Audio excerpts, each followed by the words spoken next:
नमस्कार दर्शकों, स्वागत है आपका कुमाऊनी बेला में। जैसा कि आप जानते हैं कि सावन का बहुत बढ़िया महीना चल रहा है। मैंने सोचा क्यों ना इस सावन के महीने के बारे में कुछ इम्पॉर्टेंट बातें शेयर कर दी जाएं, जो आपके लिए काफ़ी लाभकारी भी होंगी और जो आपको जाननी भी चाहिए।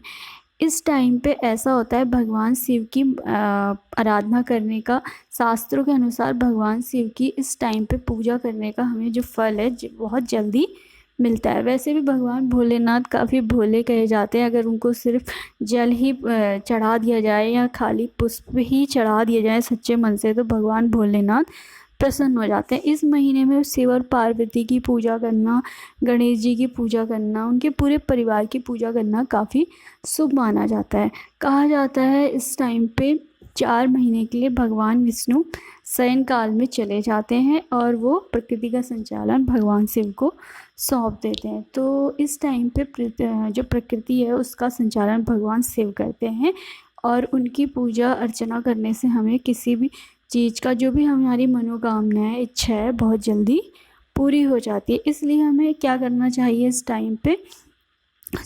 टाइम पे सुबह सुबह उठ के नहा धो के साफ़ सुथरे कपड़े पहन के हम भगवान शिव की पूजा करनी चाहिए। उनको जल चढ़ाना चाहिए, शहद, रौली, तिल वगैरह, दूध वगैरह, शहद से उनका अभिषेक करना चाहिए। ठीक है, उनको जल चढ़ाना चाहिए और ओम नमः शिवाय का जाप करना चाहिए और महामृत्युंजय मंत्र जो होता है उसका भी पाठ करना चाहिए। इस टाइम पे हमें शिव भगवान की कथा भी सुननी चाहिए, व्रत लेना चाहिए। ठीक है, इस बार सावन का जो महीना है उसकी शुरुआत हुई थी 14 जुलाई से और जो इसका समापन होगा वो होगा हमारा 12 अगस्त को। ठीक है, तो इस बार जो सावन का पहला सोमवार है वो पड़ेगा हमारा 18 जुलाई को, दूसरा पड़ेगा 25 जुलाई को और तीसरा पड़ेगा 1 अगस्त को और चौथा पड़ेगा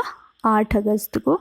तो इस बार हमारा 4 सोमवार का योग बन रहा है सावन के महीने में। ठीक है, इसलिए विधिवत हमें स्नान वगैरह करके भगवान शंकर को बिलपत्र चढ़ाने चाहिए, फूल चढ़ाने चाहिए। ठीक है, साफ़ सुथरे कपड़े पहन के नहा धो के। वैसे भी इन दिनों मंदिरों में काफ़ी पूजा पाठ हो रही है। ठीक है, भगवान शंकर हमारी मनोकामना, सबकी मनोकामनाएं पूरी करें। हर किसी की अपनी अपनी इच्छाएं हैं, मनोकामनाएं हैं। ठीक है, आपकी जो जो इच्छाएं हैं भगवान शिव के सामने रखिए और भगवान शिव को सुबह सुबह नहा धो के व्रत वगैरह लेके या कोई प्रसाद वगैरह, लड्डू वगैरह चढ़ा के भगवान शिव को प्रसन्न करने की कोशिश कीजिए।